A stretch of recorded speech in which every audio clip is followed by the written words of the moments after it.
स्वागत है आपका 4TV न्यूज पर। मैं हूं आपके साथ जोही सिंह। रुक करते हैं खबरों की ओर। दिल्ली से खबर सामने आ रही। गांधी मेन रोड इलाके में लगी आग और दो दुकानों में भीषण आग लगी है। वहीं दमकल की गाड़ियां मौके पर मौजूद है। तो ये खबर दिल्ली से आपको बता दें, आग लगी है दो दुकानों में। भीषण आग लगने की जानकारी मिल रही है। गांधीनगर मेन रोड इलाके का यह मामला बताया जा रहा है, जहां दो दुकानों में भीषण आग लगी है। तस्वीरें भी सामने आई है। आप देख सकते हैं किस तरह से आग की लपटें जो है बाहर तक निकलती हुई नजर आ रही है। वहीं धुएं की बौछार इस दौरान आसमान छूते हुए तस्वीरें सामने आई है। आप देख सकते हैं दो दुकानों में भीषण आग लगी है और इसकी तस्वीरें भी सामने आई। वहीं इसकी सूचना फायर विभाग को दी गई और दमकल की गाड़ियां मौके पर मौजूद और आग बुझाने की कोशिश में जुटी हुई है।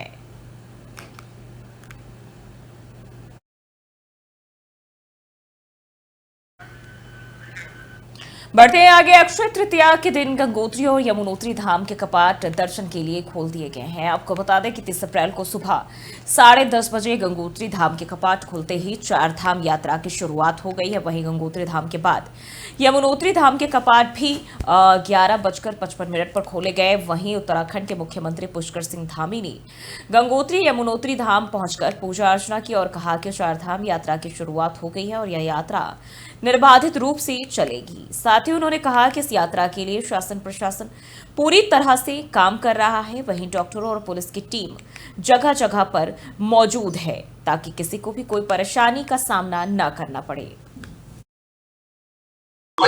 आज बहुत शुभ दिन है, अक्षय तृतीया भी है। मैं अक्षय तृतीया की भी सभी को बधाई देता हूँ। और इस शुभ घड़ी में आज से चार धाम यात्रा का शुभारंभ हो गया है। गंगोत्री यमुनोत्री धाम के कपाट आज खुल रहे हैं और पूरी तरह से इस यात्रा का पूरे देशवासियों को प्रतीक्षा रहती है और इसी प्रकार उत्तराखंड वासियों को इस चार धाम यात्रा को संचालित करने वालों के लिए भी एक महोत्सव की तरह ये यात्रा होती है। सभी तैयारियां पूरी हो गई है। सभी प्रकार से आने वाले जो तीर्थ यात्री हैं, श्रद्धालु हैं, उनकी यात्रा सुरक्षित हो, सुगम हो, सरल हो, बिना किसी परेशानी के हो।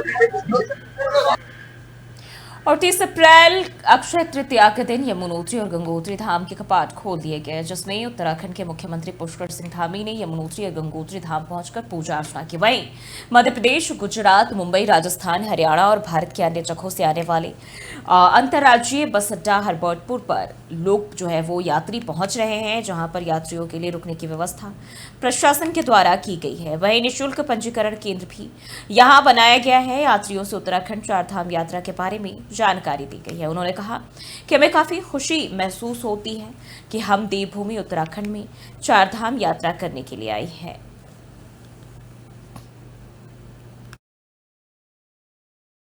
और हम पूरा फैमिली है 20 लोग और यात्रा करने के लिए निकले हैं चार धाम। और बहुत अच्छी व्यवस्था है यहाँ पे उत्तराखंड में और सभी जगह पे हमको कोऑपरेट कर रहे हैं। पुलिस भी हमारी सहायता कर रही है और आरटीओ डिपार्टमेंट भी हमारी सहायता में है और पूरा उत्तराखंड प्रशासन हमारी सहायता में है। बहुत अच्छा लगा। अभी जा रहे हैं आगे। कितने लोग हैं आप लोग यात्री? हम यात्री कुल 2 बसेस के यात्री। और वहीं बढ़ते हैं आगे। देहरादून से एक और जानकारी आपको बताते चले, जहां चारधाम यात्रा की शुरुआत होते ही देहरादून के विकास नगर में ट्रैफिक और पुलिस विभाग सतर्क हो गया है।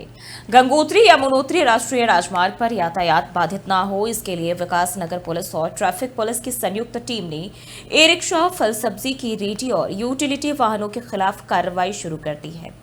फुटपाथ और सड़कों पर अतिक्रमण करने वालों के खिलाफ सख्ती दिखाते हुए करीब 20 लोगों के चालान भी काटे गए। प्रशासन ने स्पष्ट निर्देश दिए हैं कि हाईवे और उसके किनारे किसी तरह का अवैध ढांचा या फिर वाहन खड़ा ना हो, ताकि यात्रा में किसी तरह की बाधा आए। चार धाम की दृष्टि रखते हुए यातायात को सुचारू रूप से चलाने के लिए आजकल जितने भी रोडों के किनारे लोग ठंडी वगैरह है, नो पार्किंग कर देते हैं, उसे लेकर अभियान चलाया जा रहा है। ये यूजर पर काम कर रहा है। ये रिक्शा पे भी कार्रवाई की आपने? हाँ, तो ये रिक्शा हमने प्रतिबंधित कर रखी है नेशनल हाईवे पे। उसे लेके कुछ ये रिक्शा फिर भी उतर गई तो उन्हें इसी की कार्रवाई की जा रही है। लगभग कितने रिक्शा का चालान काटा गया सर? करीबन 20-22 चालान टोटल हुए हैं, जिसमें ई रिक्शा के भी 8-10 चालान। और नो पार्किंग भी सर इसमें? हाँ, टोटल 20-25 हो गया अभी तक। बढ़ते आगे, केदारनाथ धाम यात्रा 2 मई से शुरू होने जा रही है और इसे लेकर जिला प्रशासन पूरी तरह सतर्क है। रुद्रप्रयाग के जिलाधिकारी सौरभ गहरवार ने जिला सभागार में अधिकारियों के साथ बैठक कर व्यवस्थाओं की समीक्षा की। डीएम ने पैदल मार्ग पर रात्रि में भोजन, रोशनी, अलाव, गर्म पानी और सफाई व्यवस्था को सुनिश्चित करने के निर्देश दिए हैं और इसके अलावा यात्रा मार्ग पर जीपीएस से लैस टूरिज्म मित्र घोड़े खच्चरों की निगरानी के लिए हॉकर्स और भीड़ नियंत्रण के लिए डायवर्जन प्लान और टोकन सिस्टम भी लागू किया गया। यहाँ पे कंपलसरी काउंटर पे टोकन कलेक्ट करेंगे। टोकन जो होगा वो लगभग हर घंटे 1500 से 2000 लोग दर्शन कर सकेंगे, उतने का टोकन इशू होंगे वहाँ पे। तो हो सकता है अगर भीड़ कम हो तो उसको 2 घंटे बाद के स्लॉट का मिलेगा, 1 आवर स्लॉट का टोकन होगा वो। जैसे अगर सुबह 8 बजे कोई काउंटर, फिर टोकन मिलने के बाद वो, चूंकि हम केदारनाथ मास्टर प्लान में काम भी हो चुके हैं बहुत सारे, तो हल्का लेफ्ट लेके जो हमारा ओम वाला एरिया है, पोडियम वाला एरिया है, वहां से जहाँ से डायरेक्टली टेम्पल दिखता है हमें, तो वो उस एरिया से टेम्पल की तरफ एंट्री करेगा जो भी यात्री आएगा वो। तो चूंकि उसके पास टाइम है जब तक वो अपने होटल में जाए या भैरव बाबा या बाकी अट्रैक्शंस हो, वो उस तरीके से घूम सकता है। बढ़ते आगे, अल्मोड़ा के कंजार डोल स्थित श्री कल्याणिका हिमालय देवस्थानम न्यास आश्रम का स्थापना दिवस समारोह श्रद्धा और भक्ति के वातावरण में शुरू हो गया है। ध्यान और साधना के इस केंद्र में 2 हफ्ते तक विविध धार्मिक कार्यक्रम होंगे। आश्रम के तपस्वी बाबा कल्याण दास ने बताया कि 4 से 10 मई तक श्रीमद् भगवत कथा का आयोजन भी किया जाएगा, जिसमें कथा वाचन पंडित मनोज कृष्ण जोशी करेंगे और 12 मई को समापन समारोह में मुख्यमंत्री पुष्कर सिंह धामी बतौर मुख्य अतिथि के तौर पर मौजूद रहेंगे और इस दिन धर्म ध्वजा पूजन, कलश यात्रा, महाराज राजेश्वरी अभिषेक और विशाल भंडारे का आयोजन भी हो गया। देश भर से संत, महात्मा और विद्वान इस आयोजन में हिस्सा लेंगे। उसका यही इतिहास है कि ये एक प्राचीन, अति प्राचीन, मैं कहूँगा एक अति प्राचीन विधा है जिसको हम लोग श्री विद्या के नाम से जानते हैं। और श्री विद्या की उपासना हमारे भारतीय जीवन पद्धति का अभिन्न अंग रहा है, परंतु इसकी उपासना गूढ़ भी रही है, क्योंकि इसकी उपासना के जो क्रम है वह साधक जो है एकांत में और आत्मस्थ होकर के करता है, जिसको गूढ़ कहा गया है। तो इसलिए गूढ़ है, गुह्य से गुह्य है, परंतु साधना के रूप में जब इसकी साधना धीरे धीरे होती है और ये यंत्र जो माँ का स्वरूप है, जो स्थूल शरीर है, ये धीरे धीरे जगने लग जाता है, तो अपने क्षेत्र में, अपने परिधि में आने वाले प्रत्येक प्राणी को ये ऊर्जावान बनाता है, उनको ऊर्जा प्रदान करता है और सारी समस्याओं का हरण और शमन करता होगा। और 12 तारीख को इसका समापन होगा। यहाँ देश विदेश से और हमारे इस क्षेत्र से भी अनेक लोग यहाँ पर आएंगे।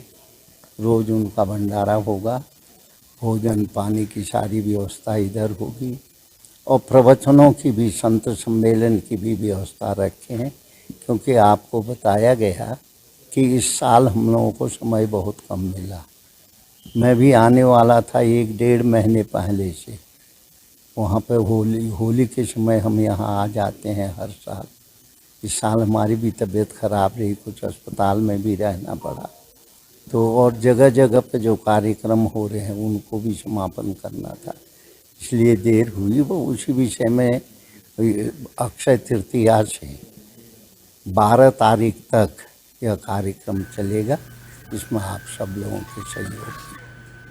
बढ़ते आगे, अक्षय तृतीया के शुभ अवसर पर ऋषिकेश स्थित भगवान श्री भरत जी महाराज के मंदिर में श्रद्धा और भक्ति की लहर उमड़ पड़ी है। हजारों की संख्या में श्रद्धालु भरत मंदिर पहुंचे और 108 परिक्रमा कर पुण्य का लाभ हासिल कर रहे हैं। मान्यता है कि भगवान भरत की 108 परिक्रमा करने से चारों धाम यात्रा के बराबर पुण्य मिल जाता है और खास बात यह है कि साल में केवल अक्षय तृतीया के दिन ही भगवान भरत के चरणों के दर्शन होते हैं। सुबह अमृत वेला से ही श्रद्धालुओं की भीड़ मंदिर में उमड़ पड़ी और मंदिर परिसर में सामाजिक संस्थाओं के द्वारा शीतल जल और शरबत की सेवाएं व्यवस्था भी की गई और भरत को चूरमा भोग अर्पित कर रहे हैं।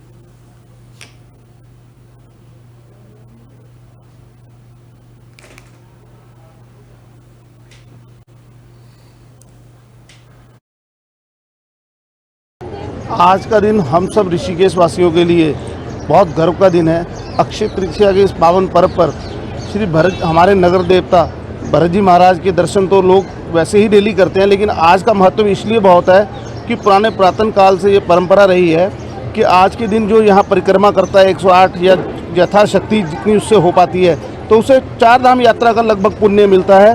और आज गर्मी के बावजूद नगर और आसपास के जितने भी ग्रामीण क्षेत्र हैं, सब लोगों में बहुत उत्साह है इस पावन पर्व को लेकर, और भगवान भरत जी की कृपा सदैव सब पर बनी रहे और ये परंपरा निरंतर ऐसे ही आगे बढ़ती रहे। यह भरत मंदिर भगवान भरत साक्षात विष्णु के अवतार हैं, और ये भरत भगवान विष्णु के दर्शन करने से बद्रीनाथ के दर्शन, साक्षात दर्शनों का जो फल है वह सब प्राप्त हो जाता है।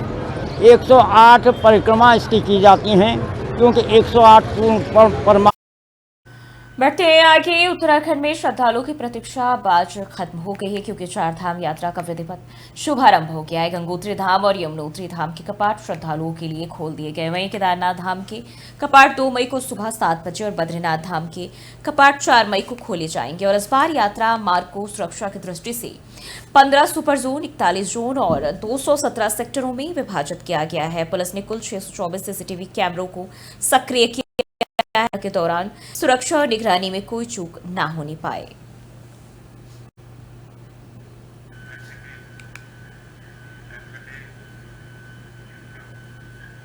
बढ़ते हैं आगे। जम्मू कश्मीर के पहलगाम में हुए आतंकी हमले के बाद अब सरकार इस पर राजनीतिक प्रतिक्रियाएं भी लगातार सरकार और विपक्ष की ओर से सामने आ रही। हल्द्वानी में पूर्व रक्षा राज्य मंत्री और नैनीताल से सांसद अजय भट्ट ने बड़ा बयान दिया, जिसमें उन्होंने कहा कि इस मुद्दे पर अभी कुछ कहना संभव नहीं है, लेकिन प्रधानमंत्री नरेंद्र मोदी आतंकवाद को जड़ से खत्म करने के संकल्प के साथ काम कर रहे हैं। अजय भट्ट ने कहा कि आज भारत को आतंक के खिलाफ विश्व का समर्थन मिल रहा है और भारतीय सेना पहले से कहीं अधिक ताकतवर और अत्याधुनिक है। उन्होंने ये भी स्पष्ट किया कि प्रधानमंत्री मोदी के नेतृत्व में सेना को पूरी तरह छूट दी गई है।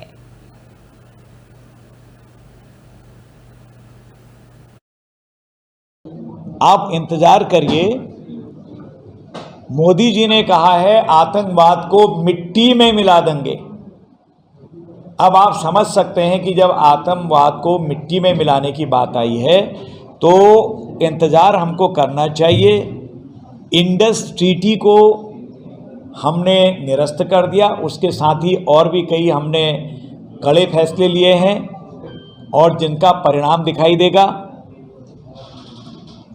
इसमें मेरा अधिक बोलना उचित नहीं है। पूरा देश सजग है, हमारी सरकार सजग है, जिसने हमारे देश में हमारे लोगों के प्रति जो रवैया अपनाया है, जाति धर्म पूछ के गोली मारी है, उन्होंने मानवता के खिलाफ काम किया है। आतंकवादी किसी जाति धर्म वर्ग का नहीं होता है। देश ने संयम बरता है, लेकिन बहुत ही गुस्से की लहर है सबके दिमाग में। जो सहायता करने वाले लोग हैं और आतंकवादी हैं, उनका दुष्परिणाम होगा, उनका पतन का समय आ गया है। सारा विश्व आज एक मंच पर आ गया है, ये बड़ी उपलब्धि। आप इंतजार करिए। बढ़ते आगे। राज्य के उच्च शिक्षा मंत्री डॉक्टर धन सिंह रावत ने हल्द्वानी स्थित उच्च शिक्षा निदेशालय में नवनिर्मित हॉल का लोकार्पण किया। इस अवसर पर मंत्री रावत ने निदेशक उच्च शिक्षा और विभिन्न डिग्री कॉलेजों के प्राचार्यों के साथ एक महत्वपूर्ण बैठक भी की। बैठक में डिग्री कॉलेजों की मूलभूत सुविधाओं को बेहतर बनाने और छात्रों की मांग को लेकर विस्तार से चर्चा की गई। उच्च शिक्षा मंत्री ने कहा कि राज्य सरकार छात्रों की जरूरतों को प्राथमिकता दे रही है और उच्च शिक्षा संस्थानों में गुणवत्ता सुधार के लिए लगातार प्रयास भी किए जा रहे हैं। गौलापार डिग्री कॉलेज की भूमि संबंधी मामले में लापरवाही पर मंत्री ने कॉलेज के प्रिंसिपल को कड़ी फटकार लगाई। मंत्री रावत ने यह भी स्पष्ट किया कि राज्य के सभी डिग्री कॉलेज शिक्षा के लिए उपयुक्त है और सरकार उत्कृष्ट कार्य करने वाले शिक्षकों और छात्रों को प्रोत्साहित करने के लिए विशेष योजनाएं चला रही है और इससे राज्य की उच्च शिक्षा व्यवस्था को मजबूती मिल रही है। देखिए, सबसे पहले तो मैं अपने डायरेक्टर को बधाई देना चाहता हूं कि वो 45 साल की सेवाओं के बाद आज कल रिटायर्ड हो रहे हैं। आज उनका यहाँ पे रिटायरमेंट का कार्यक्रम के उपलक्ष्य में यहाँ पे पहुँचा हूँ। और दूसरा, निदेशालय में अब यहाँ पे बहुत अच्छी व्यवस्था हमने बना दी। कौशल विकास केंद्र का यहाँ पे खुला है, यहाँ पे जो हॉल बना है उसका भी लोकार्पण किया गया है और हमारे अब सारे महाविद्यालय बन के तैयार हो गए हैं। अब गौलापार महाविद्यालय जो है उसकी जमीन के लिए आज मैंने निर्देश दिए हैं जिलाधिकारी को भी और अपने विभाग को भी कि जल्दी अगर इसकी जमीन हो जाएगी तो हम कॉलेज का निर्माण शीघ्र कर लेंगे ताकि बच्चों को दिक्कत हो। और मैं अपने मुख्यमंत्री जी का भी धन्यवाद देना चाहता हूँ कि उच्च शिक्षा में जो भी डिमांड हमने की है वो सारी पूरी हुई। और टिहरी के कीर्तिनगर से चौंकाने वाली तस्वीर सामने आई, जहां श्रीनगर से ऋषिकेश तक नेशनल हाईवे की मरम्मत कर रही राजश्यामा कंपनी खुलेआम घरेलू एलपीजी सिलेंडरों का इस्तेमाल करती नजर आई। जिस सिलेंडर के लिए आम जनता को ओटीपी से गुजरना पड़ता है, वहीं घरेलू गैस सड़क निर्माण जैसे व्यावसायिक कार्यों में धड़ल्ले से इस्तेमाल हो रहा है। पूर्ति निरीक्षक ललित मोहन कठैत ने इस पर सख्त कार्रवाई करते हुए काम रुकवा दिया है और आदेश दिया कि अब केवल कमर्शियल सिलेंडरों का ही इस्तेमाल होगा। स्थानीय लोगों का सवाल है कि अगर आम जनता पर नियम सख्ती से लागू होती है तो इन कंपनियों को छूट आखिर क्यों मिलती है, और प्रशासन से निष्पक्ष जांच की मांग की जा रही है।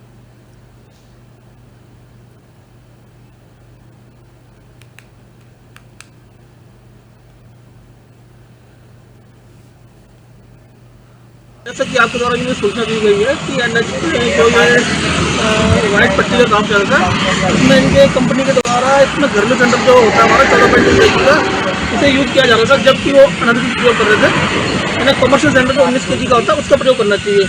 हमने तत्काल संज्ञान लेते हुए इनसे काम रुकवा दिया फिलहाल, और इन्हें कहा गया, निर्देश किया गया है कि आप तुरंत अभी भरा के ले आए कमर्शियल सिलेंडर, उसका यूज़ करें, नहीं तो तब तक काम नहीं होने दिया जाएगा इनसे। जिसके जब हम प्रथम बार इसको पकड़ते हैं हम एक चेतावनी जारी करते हैं, तो इनको मैंने चेतावनी जारी कर दिया, और अगर दोबारा पकड़े जाते हैं तो सिलेंडर जब्त किया जाएगा, जुर्माना किया जाएगा। हो सकता है तो किसी के कनेक्शन पर लिया होगा शायद, अभी इसकी जांच की जाएगी। अगर कनेक्शन पर होगा तो इसको बंद किया जाएगा, और अगर ब्लैक मेलिंग से लिया होगा ब्लैक से, तो उसमें कार्रवाई की जाएगी। तो देख रहे होंगे चारधाम यात्रा शुरू होने वाली है। मेरी तमाम जो होटल व्यवसायी हैं हमारे रास्ते में चारधाम यात्रा में जो सहयोग करते हैं और जो कमर्शियल यूज कर रहे हैं, इनसे मेरा ये निवेदन रहेगा कि आप कृपया अपने होटल ढाबों में कमर्शियल सिलेंडर यूज करें जो 19 kg का होता है, और यदि छोटा सिलेंडर पकड़े जाए आपके घरेलू सिलेंडर तो हम कार्रवाई करेंगे, निश्चित तौर पर हम कार्रवाई करेंगे इसमें। ये तो सर इमरजेंसी का जो जैसे कि मतलब सिलेंडर हमारा खत्म हो गया एक, तो इसलिए लगा लिया ये। कितने सिलेंडर है आपके पास घरेलू? सिलेंडर तो एक ही है। और ये गाड़ी में आपका बड़ा सिलेंडर है, बड़ा लगा है, वो छोटा सिलेंडर है सर, वो खाली हो गया ना हमारा सिलेंडर। जैसा कि आपको बढ़ते आगे, रामनगर के मालधन चौड़ क्षेत्र में अवैध कच्ची शराब के खिलाफ महिलाओं ने बड़ा मोर्चा खोल दिया है। दर्जनों महिलाएं बुधवार को तहसील मुख्यालय पहुंची और तहसीलदार मनीषा मारखाना के माध्यम से मुख्यमंत्री को ज्ञापन सौंपा। महिलाओं ने गांव में अवैध रूप से बिक रही जहरीली कच्ची शराब पर पूर्ण प्रतिबंध लगाने की मांग की है। उनका कहना है कि शराब ने कई घर बर्बाद कर दिए और बच्चे इसकी चपेट में आ रहे हैं। साथ ही घरेलू हिंसाएं भी लगातार बढ़ रही। महिलाओं ने गांव के बाहर हाथीडगर रोड पर खुल रही सरकारी शराब दुकान का समर्थन करते हुए कहा कि वह उचित स्थान पर है और इसका विरोध नहीं किया जाना चाहिए। तहसीलदार मनीषा मारखाना ने कहा कि अवैध शराब पर कार्रवाई के लिए राजस्व और आबकारी विभाग की संयुक्त टीम गठित कर दी गई है। वहाँ पे यह है, देखो छोटे छोटे बच्चे हैं वो पी रहे हैं अभी से, देखो पूरे गांव की हालत बहुत ज़्यादा ख़राब है। इसलिए जो सरकारी चीज़ें ठेका खुले हैं, हम इसमें कोई ऑब्जेक्शन नहीं है, हमें सिर्फ ऑब्जेक्शन है कि कच्ची शराब गांव में बंद होनी चाहिए। हमें उससे कोई, देखो सरकारी तो ये है देसी, जिसके पास पैसे होंगे वही जाएगा पीने के लिए, और जिस कच्ची से ये है छोटे छोटे बच्चे हैं घर में मारपीट कर रहे हैं, चोरी कर रहे हैं और पैसे ले जा रहे हैं, पी रहे खा रहे हैं, कोई सड़कों में पड़ रहे हैं, किसी का एक्सीडेंट हो रहा है, कोई कह रहा है आज मेरा बच्चा वहाँ एडमिट है। इसलिए हमें कच्ची शराब से बहुत ज़्यादा वो है। तो आप जैसा कि आप सभी को विदित है, अभी एक मालधन चौड़ की कुछ ग्रामवासी मेरे समक्ष उपस्थित हुए थे। उनके द्वारा ये कहा गया था कि क्षेत्र में कच्ची शराब की बिक्री हो रही है, जिसका उनके द्वारा पुरजोर विरोध किया जा रहा है। तो हमारे द्वारा भी इसमें रेवेन्यू, आबकारी और पुलिस के द्वारा सत्यापन कराया जाएगा, और जो भी इस कार्रवाई में लिप्त पाए जाएंगे उनके विरुद्ध कार्रवाई की जाएगी। बढ़ते आगे, हल्द्वानी के बनभूलपुरा स्थित कब्रिस्तान गेट पर दो पक्षों के बीच जमकर पथराव हुआ। घटना के बाद पुलिस ने मौके पर भारी बलों के साथ पहुंचकर स्थिति को नियंत्रित किया और कई लोगों को हिरासत में भी लिया गया है। जानकारी के मुताबिक विवाद एक पुराने टेम्पो को लेकर हुआ था, जिसमें नशीले पदार्थों का सेवन करते थे और एक पक्ष ने टेम्पो के मालिक को लोगों को बैठने का मन किया, और जिसके बाद कहासुनी बढ़ गई और दोनों पक्षों के बीच पत्थरबाजी भी शुरू हुई। पुलिस ने स्थिति को शांत किया और अब सीसीटीवी फुटेज की जांच की जा रही है। पर पुलिस अधीक्षक ने बताया कि यह मामला दो परिवारों के बीच का था और पुलिस द्वारा दोनों पक्षों से पूछताछ की जा रही है। देखिए, दो परिवारों के बीच शराब पीने को लेकर गली में कुछ लोग इस तरह की आवाज़ कर रहे थे। मैंने टोका टाकी की, पहले भी कुछ इस तरह की बात हुई है कि उनको समझाने का प्रयास किया कि आज वो फिर उसकी पुनरावृत्ति हुई, जिस पर कि परिवारों के बीच में झगड़ा हुआ। उसके बाद वो पास के कुछ लोगों द्वारा आपस में एक दूसरे को पत्थरबाजी भी की गई है। पुलिस तुरंत मौके पर पहुंची है और दोनों पक्षों के कुछ लोगों को हमने अनुभव दिया है। ये हमारा जस्ट बगल में घर है और यहाँ काफ़ी दिन पहले हमारा छोटा जो भाई दुकानदार है उससे थोड़ी बातचीत हो गई थी कि यहाँ जुआ ना खेलें या शराब ना पिए या किसी तरीके से कोई यहाँ नशे का उपयोग ना करें, क्योंकि यहाँ हमारे घर में बच्चे रहते हैं, माँ बहनें रहते हैं, बच्चे पढ़ाई करते हैं, तो आप प्लीज़ ऐसा ना करें। तो इतना कहने के बाद ये बातचीत ख़त्म हो गई थी उस टाइम पे। अब आज जो करीब उनसे बड़े वाले भाई को, जो दुकानदार हैं उनसे बड़े वाले भाई को, तो जो है यहाँ मोहल्ले से बाहर रोड पे उनको घेर लिया। अब मुझे तो खैर पता नहीं, मैं उस टाइम पे मौजूद नहीं था, तो उनसे जो भी हुई होगी मारपीट या गाली। विकासनगर में अवैध खनन, ओवरलोड और रेस ड्राइविंग के खिलाफ कोतवाली पुलिस ने बड़ी कार्रवाई की है। वरिष्ठ पुलिस अधीक्षक देहरादून अजय सिंह के निर्देश पर पुलिस ने 2 दिनों में चेकिंग अभियान चलाकर 1 दर्जन वाहन सीज किए हैं और इन वाहनों में डंपर, ट्रैक्टर ट्रॉली और पिकअप वाहन शामिल है। पुलिस का यह अभियान लगातार जारी रहेगा और अधिकारियों ने कहा कि अवैध गतिविधियों पर कड़ी नजर रखी जाएगी।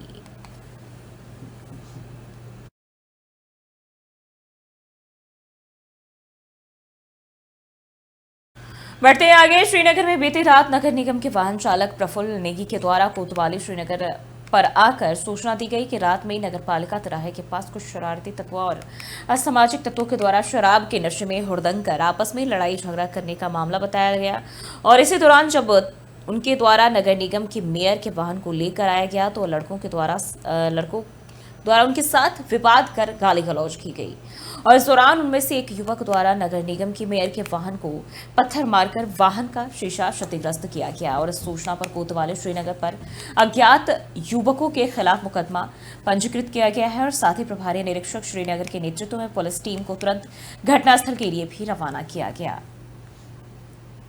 कल एक घटना का हुआ और जिसमें मेरे वाहन पे अज्ञात लोगों द्वारा पत्थर मारा गया और जिसमें ईश्वर की कृपा बोलिए कि कोई भी हताहत नहीं हुआ, किसी को भी कोई चोट नहीं लगी।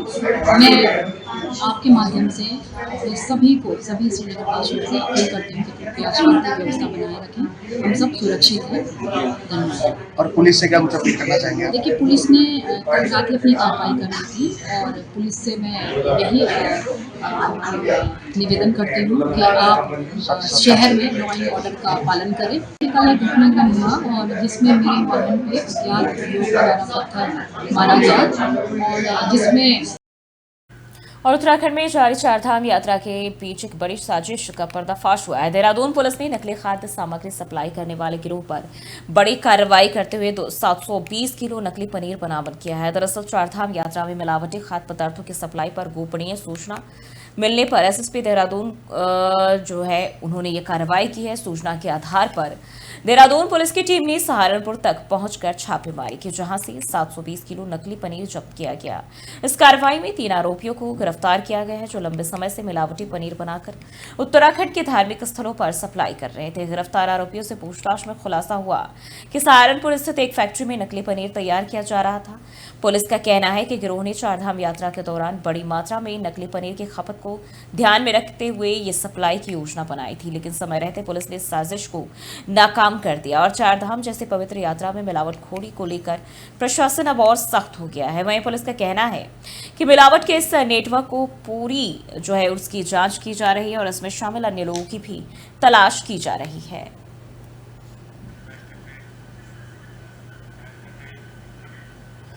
बढ़ते हैं आगे, उत्तराखंड के राज्यपाल गुरमीत सिंह ने देहरादून छावनी जसवंत ग्राउंड में आयोजित सूर्य ड्रोन टेक 2025 का उद्घाटन किया और इस अवसर पर लेफ्टिनेंट जनरल अनिंद सेन गुप्ता जी से INC सेंट्रल कमांड सहित अनेक सैन्य अधिकारी मौजूद रहे।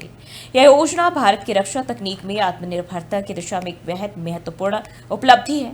भारतीय सेना की सेंट्रल कमांड द्वारा society of Indian defence manufacturers के सहयोग से आयोजित यह 2 दिवसीय प्रदर्शनी देश में विकसित अत्याधुनिक ड्रोन प्रौद्योगिकियों को प्रदर्शित करती है, जो बहुआयामी सैन्य आवश्यकताओं के अनुरूप है और आत्मनिर्भर भारत से प्रेरित है। राज्यपाल गुरमीत सिंह ने कहा कि ड्रोन प्रौद्योगिकी केवल रक्षा क्षेत्र से ही नहीं बल्कि कृषि, आपदा प्रबंधन और विभिन्न क्षेत्रों में भी क्रांतिकारी परिवर्तन ला सकती है।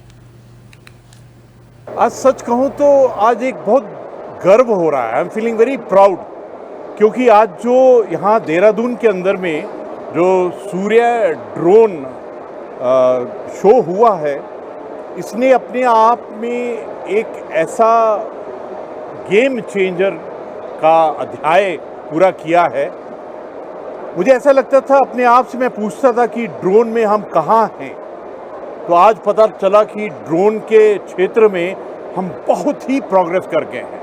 आज हमने देखा कि किस प्रकार ड्रोन और रोबोटिक्स हमारे पूरे वॉरफेयर को चेंज कर रहा है। आज हमारे सामने में सबसे बड़ी चुनौती है कि किस प्रकार हम ट्रांसफॉर्मेशन, मॉडर्नाइजेशन, किस प्रकार हम जो फ्यूचर वॉरफेयर है, जिस प्रकार जो करेक्टरिस्टिक ऑफ वॉरफेयर चेंज हो रहा है, उसको अपने टैक्टिकल ऑन ग्राउंड में किस प्रकार बदलाव करें। आज CDS साहब भी यहाँ आने वाले थे, क्योंकि ये जो बदलाव। तो फिलहाल के लिए इस बुलेटिन बस इतना ही। देश और दुनिया की तमाम खबरों के लिए देखते रहिए 4TV न्यूज़।